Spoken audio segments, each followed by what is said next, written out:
बिस्मिल्लाहिर्रहमानिर्रहीम, अस्सलाम वालेकुम। मैं हूं फ़हीम अख्तर।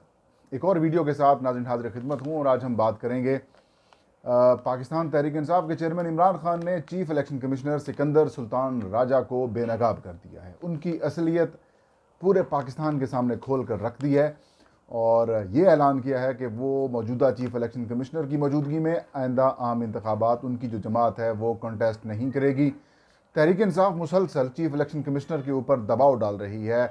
चाहे तहरीक इंसाफ मुसलसल चीफ इलेक्शन कमिश्नर से इस्तीफ़े का मुतालबा कर रही है। PTI ये मुतालबा क्यों कर रही है, इसकी वजूहात क्या हैं? कुछ वजूहात इमरान खान साहब ने आज अपने खिताब में बताई हैं। कुछ ऐसी वजूहात जो मैंने नोट की हैं कि अब तक तहरीक इंसाफ के ख़िलाफ़ मौजूदा chief election commissioner Sikandar Sultan Raja साहब कितने फ़ैसले बाइस निस की बुनियाद के ऊपर दे चुके हैं। कौन से ऐसे फ़ैसले हैं जो तहरीक इंसाफ के ख़िलाफ़ गए हैं और बाकी जमातों को उन्होंने फेवर फराम की है ताकि माहौल बनाया जा सके, ग्राउंड बनाया जा सके और ऐसा ना हो कि एक जमात के ख़िलाफ़ तो वो मुखालफत में हों और दूसरी जमात के वो साथ हो जाएं। नाज़रीन, तहरीक इंसाफ के ही दौर में chief election commissioner Sikandar Sultan Raja को तैनात किया गया था। इमरान खान, बाबर याकूब फ़तेह मोहम्मद, जो कि आज उनका इस्तीफ़ा काबीना ने मंजूर किया है बतौर फेडरल लैंड कमिश्नर, साबिक सेक्रेटरी इलेक्शन कमिश्नर हैं और 2018 के इंतखाबात को चेयर या फिर सदारत या फिर जिनकी सेक्रेटरीशिप में ये इलेक्शन हुए थे वो बाबर याकूब फ़तेह मोहम्मद साहब थे। तहरीक इंसाफ और PTI, बिलखसूस PTI चेयरमैन इमरान खान वज़ीर आज़म थे, वो चाहते थे कि बाबर याकूब फ़तेह मोहम्मद क्योंकि चीफ इलेक्शन कमिश्नर आ जाएँ। ये फॉर्मर सेक्रेटरी इलेक्शन कमीशन है, इनको इलेक्शंस का बड़ा एक्सपीरियंस भी है, तो ये इदारे की बेहतरी के लिए बड़ा अच्छा काम कर सकते हैं। लेकिन बदकिस्मती से मुस्लिम लीग नून और पाकिस्तान पीपल्स पार्टी समेत JUI, जो कि उस वक्त अपोजिशन की जमातें थीं, उन्होंने इसकी मुखालफत की थी। बाद में जब इस PTI और हुकूमत और अपोजिशन के दरमियान डेडलॉक पैदा हो चुका था चीफ इलेक्शन कमिश्नर और मेम्बरान की तैनाती के ऊपर, फिर PTI ने इनकी अदम मौजूदगी में 2 मेम्बरान की अपॉइंटमेंट भी कर दी, लेकिन उनको भी इलेक्शन कमीशन ऑफ पाकिस्तान, उस वक्त के जो चीफ इलेक्शन कमिश्नर थे सरदार रज़ा साहब, उन्होंने उनसे ओथ लेने से इनकार कर दिया था। फिर मामला अदालत चला गया था, फिर मामला आया, फिर डेडलॉक पैदा हुआ। तो बीच में इमरान खान साहब ने चंद रोज़ पहले जो अपने सहाफ़ियों से गुफ्तगू करते हुए उन्होंने ये बताया कि सिकंदर सुल्तान राजा साहब का नाम एस्टैब्लिशमेंट की तरफ से आया था कि कहा गया कि ये अच्छे आदमी हैं, अच्छे बंदे हैं, तो आप इनका नाम जो है वो तजवीज़ कर दें। मुस्लिम लीग नून ने 2 मिनट नहीं लगाए, उनके नाम को ओके किया और ये पाकिस्तान की इलेक्शन कमीशन ऑफ पाकिस्तान के चीफ इलेक्शन कमिश्नर तैनात होकर आ गए। अब PTI के ऊपर ये प्रेशर था, ये दबाव था कि जो ममनुआ फंडिंग का केस है और जो बाकी मामला थे, इमरान खान चाहते थे कि पाकिस्तान में इंतखाबी टेक्नोलॉजी का इस्तेमाल किया जाए और पाकिस्तान के जो इंतखाबी अमल है उसको साफ शफाफ मुनसफाना बनाया जाए, ताकि हारने वाला ये एतराज़ ना करे कि मैं गलत हारा हूँ, वो जीतने वाला तो वैसे जीतता है, लेकिन हार के ऊपर इश्यूज़ पैदा हो जाते हैं। तो वो इमरान खान साहब चाहते थे कि ऐसे इलेक्शन कमीशन और ऐसे इंतखाबात कराए जाएँ कि कोई उनकी हकीकत या उनकी सच्चाई के ऊपर क्वेश्चंस ना कर सके और हारने वाला तस्लीम करे कि वो हार चुका है। इसलिए वो इलेक्ट्रॉनिक वोटिंग मशीन, आई वोटिंग यानी ओवरसीज़ वोटिंग के लिए भी काम करते थे। सेनेट इलेक्शंस में वो चाहते थे कि काबिल शनाख्त जो है वो ऐसा वोट हो जिसके ज़रिए जो पाकिस्तान के सेनेट के इलेक्शन में पैसे और ख़रीद फरोख्त और जो ज़मीर ख़रीदे जाती हैं, मंडी लगती है, वो ना लगाई जा सके। लेकिन चीफ इलेक्शन कमिश्नर को हमने देखा ये तहरीक इंसाफ के ख़िलाफ़ होते गए। मैंने 1-2 इनके साथ मुलाकातें की, उनका अहवाल मैं यहाँ पर वैसे बताना नहीं चाहता, लेकिन उनकी उन मुलाकातों में जो गुफ्तगू हुई, उस गुफ्तगू के नतीजा ये निकला कि जो चीफ इलेक्शन कमिश्नर साहब हैं वो थोड़े से प्रो PMLN हैं, वो न्यूट्रल नहीं हैं। और मैंने कहा इमरान खान साहब से तो बड़ी गलती हो गई। उसके बाद मैं उनसे काफ़ी हद तक दूर हो गया। अब नौबत यह है कि हमारे दरमियान कुछ मामलात रब्ता ना होने के बराबर है, कुछ और इश्यूज़ भी हैं, लेकिन बहरहाल मैंने कहा मैं तो हक सच की बात करूँगा। दोस्ती ताल्लुक़ अपनी जगह के ऊपर होगी, लेकिन मामलात जो हैं वो सच्चाई तक लेके जाएंगे ताकि मामलात जो हैं वो कौम के सामने हकीकत जो है वो रखी जा सके। आज इमरान खान ने खिताब के दौरान चीफ इलेक्शन कमिश्नर को टारगेट किया, शदीद टारगेट किया। बेसिकली इमरान खान समझते हैं कि जो मौजूदा चीफ इलेक्शन कमिश्नर हैं ये मुस्लिम लीग नून के पपेट हैं। ये हर वो फैसला करते हैं जिसमें मुस्लिम लीग नून को या फिर पीपल्स पार्टी को फ़ायदा मिले। तो इसलिए तहरीक इंसाफ को ये मुसलसल टारगेट कर रहे हैं और इमरान खान साहब ये कहते हैं कि इनकी मौजूदगी में जनरल इलेक्शन जो हैं वो साफ शफाफ और मुनसफाना नहीं हो सकते। अब हम आपको बताते हैं कि कौन से ऐसे 19 फैसले हैं जो कि चीफ इलेक्शन कमिश्नर साहब ने या फिर मौजूदा इलेक्शन कमीशन ने तहरीक इंसाफ के ख़िलाफ़ किए हैं। सबसे बड़ा फैसला जो है, इलेक्शन कमीशन ने इलेक्ट्रॉनिक वोटिंग मशीन की मुखालफत की। तफसीलन मैं बता चुका हूँ कि इलेक्ट्रॉनिक वोटिंग मशीन के हवाले से इलेक्शन कमीशन की मुखालफत इसलिए की क्योंकि वो समझते हैं कि हम इसके लिए मुकम्मल तौर पर तैयार नहीं हैं। इमरान खान साहब ये समझते थे कि इलेक्ट्रॉनिक वोटिंग ही पाकिस्तान के सियासी निज़ाम को और इंतखाबी निज़ाम को बेहतर, साफ, शफाफ बना सकती है। लेकिन इलेक्शन कमीशन की मुखालफत की वजह से ना पायलट प्रोजेक्ट किया गया और ना ही इलेक्शन कमीशन ने इसके ऊपर की और काम किया।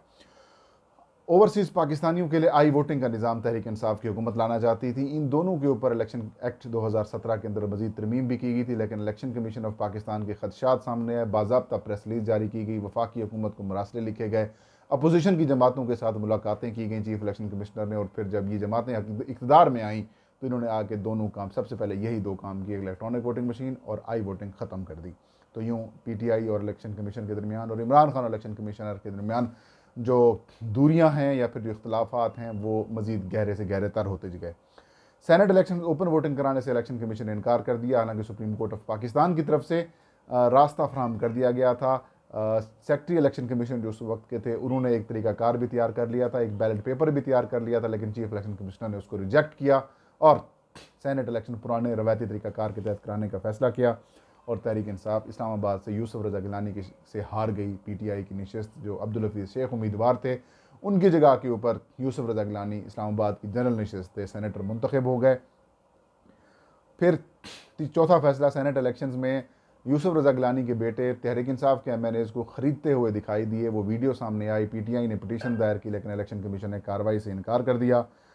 PTI ने फिर ये फैसला नोटिफिकेशन रुकवाने की दरख्वास्त की, उसको भी इलेक्शन कमीशन ने मुस्तरद कर दिया। यूसुफ रज़ा गिलानी के खिलाफ शिकायत और शवाहिद होने के बावजूद इलेक्शन कमीशन ने ये कहकर इनके खिलाफ फैसला देने से इनकार कर दिया कि ये पास्ट एंड क्लोज ट्रांजेक्शन है, यानी कि माजी का मामला है, लिहाजा हम इसको इस वजह से इनको डिस्क्वालीफाई नहीं कर सकते या इनको हम डिसीट नहीं कर सकते। हालांकि सेनेटर फैसल वाडा की जब डिस्क्वालिफिकेशन की गई तो वो पास्ट एंड क्लोज ट्रांजेक्शन थी, वो 2018 के इलेक्शन का मामला था, लेकिन इलेक्शन कमीशन ने इनको पुरानी डेटों में या फिर यूँ कहें कि पुराने एक मामले के ऊपर तो डिस्क्वालीफाई कर दिया, लेकिन यूसुफ रज़ा गिलानी को उस वक्त दरख्वास्त दायर होने के बावजूद उसको बचा लिया। तो यूँ इनकी 2 नंबरी या फिर यूँ कहें कि जो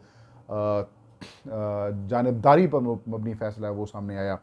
8वां, तहरीक इंसाफ के खिलाफ रोज़ाना की बुनियाद के ऊपर तो ममनुआ फंडिंग केस की समातें की गई और फैसला महफूज कर लिया गया, लेकिन नून लीग और पीपल्स पार्टी के खिलाफ भी मामला आलमोस्ट 4 साल से ज़ेर समाअत, लेकिन इलेक्शन कमीशन ने कभी भी रोज़ाना की बुनियाद के ऊपर इन केस की समातें नहीं की।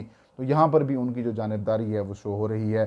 खैबर पख्तूनख्वा के बल्दियाती इंतखाबात के दौरान इलेक्शन कमीशन ऑफ पाकिस्तान ने तहरीक इंसाफ के MNAs, MPAs और जो बाकी हुकूमती मेम्बरान थे उनको टारगेट किए रखा। अली अमीन गंडापुर के भाई को डिस्क्वालीफाई कर दिया गया। इसी तरीके से जो खैबर पख्तूनख्वा के वज़ीर ट्रांसपोर्ट थे शाह मोहम्मद, उनको भी डिस्क्वालीफाई किया गया, लेकिन बाद में अदालतों से रिवर्ट हुए और PTI ने वहाँ पर जो है वो कामयाबी हासिल की।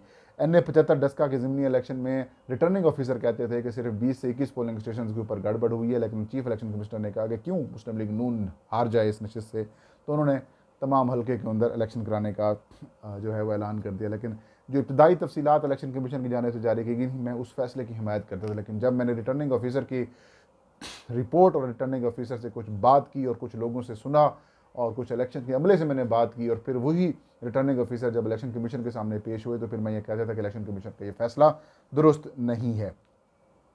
ज़िमनी इलेक्शन में पोलिंग एजेंट्स, जो अभी 20 हल्कों में ज़िमनी इलेक्शन हुआ है, इलेक्शन कमीशन ऑफ पाकिस्तान ने यह फैसला किया कि दूसरे हल्कों से पोलिंग एजेंट्स नहीं आए जा सकते। ये तहरीक इंसाफ के ख़िलाफ़ फैसला था और लाहौर हाई कोर्ट ने इस फैसले को ख़त्म कर दिया। अब PP7 में कानून होने के बावजूद, रीज़न्स होने के बावजूद, कम मार्जिन होने के बावजूद 0.012% होगा, वो होने के बावजूद इलेक्शन कमीशन जो है वो रिकाउंट नहीं कर रहा। उसका आज इलेक्शन कमीशन ने फैसला भी सुनाया है, जो एक और फिर बायसनेस शो करता है। वक्त होने के बावजूद हल्का बंदियाँ इलेक्शन कमीशन ने नहीं की, जिसकी वजह से तहरीक इंसाफ के दौर में इमरान खान ने जो असम्बलियाँ डिज़ोल्व की थी वो फिर चीफ इलेक्शन कमिश्नर ने अपनी गलती, खामी, कोताही, कमज़ोरी, नाअहली सुप्रीम कोर्ट में हुकूमत के ऊपर डालकर अपनी जान छुड़ाई और यूँ तहरीक इंसाफ के दौर में जो असम्बलियाँ डिज़ोल्व की गई थी जो दोबारा इलेक्शन की बात की जा रही थी वो फिर तहरीक इंसाफ के गले पड़ गई। ज़िमनी इलेक्शन में प्री पोल धांधली हुई, राजा सगीर हों या फिर नज़ीर चौहान हों, सरेआम पैसे बांटते हुए दिखाई दिए गए। इनकी डिस्क्वालिफिकेशन बनती थी, रियासती मशीनरी का इस्तेमाल किया गया, इलेक्शन कमीशन ने खामोशी इख्तियार की। हालांकि अगर यही तहरीक इंसाफ की हुकूमत कर रही होती तो इलेक्शन कमीशन ने सबको तलब करके माँ बहन कर देनी थी। MPA फैसल नियाज़ी जो कि मुस्लिम लीग नून के हैं, उन्होंने इस्तीफ़ा दिया। इलेक्शन कमीशन ऑफ पाकिस्तान का ये इख्तियार ही नहीं है कि किसी के इस्तीफ़े को दोबारा देख सके, लेकिन इलेक्शन कमीशन ऑफ पाकिस्तान ने उस फैसले के ऊपर उसके इस्तीफ़े को मंजूर करने से इनकार कर दिया और सेक्रेटरी पंजाब असम्बली को तलब कर रखा है। पंजाब में सूबाई असम्बली की 5 मखसूस नशिस्तों का नोटिफिकेशन इलेक्शन कमीशन ने जारी करने से इनकार कर दिया और ये कहा कि ये तहरीक इंसाफ के नहीं बल्कि 20 हल्कों के अंदर इलेक्शन होने के बाद जो नतायज आएंगे उसके मुताबिक हम इसको जारी करेंगे। फिर लाहौर हाई कोर्ट ने इनका ये फैसला भी रिवर्ट कर दिया कि आपने गैर आइनी फैसला दिया है और फिर तहरीक इंसाफ को वो नोटिफिकेशन के ज़रिए सीटें दी गई।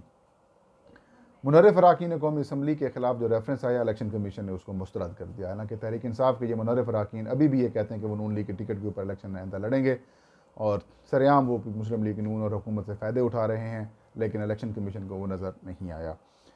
फवाद चौधरी, आज़म सवाती को तौहीन अदालत के नोटिस जारी किए गए और भी बहुत सारे नाज़रीन इलेक्शन कमीशन ऑफ पाकिस्तान के ऐसे फैसले थे जिसमें उनकी जानिबदारी जो है वो यहाँ हुई। अब इमरान खान ने उनको टारगेट किया हुआ है और ऐसा लगता है कि चीफ इलेक्शन कमिश्नर चंद दिन के मेहमान हैं और वो शायद रिज़ाइन कर जाएँ क्योंकि इतना ज़्यादा प्रेशर शायद वो सस्टेन ना कर सकें। लेकिन अब अगर चीफ इलेक्शन कमिश्नर PTI ममनूआ फंडिंग केस में या फिर इलेक्शन कमीशन ममनूआ फंडिंग केस में कोई ऐसा फैसला देता है जिसमें तहरीक इंसाफ को कोई नुकसान पहुंचाने की कोशिश की गई तो लोग उसको एक्सेप्ट नहीं करेंगे क्योंकि लोग ज़हनी तौर पर तैयार हो चुके हैं कि मौजूदा चीफ इलेक्शन कमिश्नर PTI के खिलाफ हैं। ये थी आज की वीडियो नाज़रीन। इंशाल्लाह नेक्स्ट वीडियो में नई खबर नए इशू के साथ मैं हाजिर हूँगा। अल्लाह हम सबका हामी नासिर।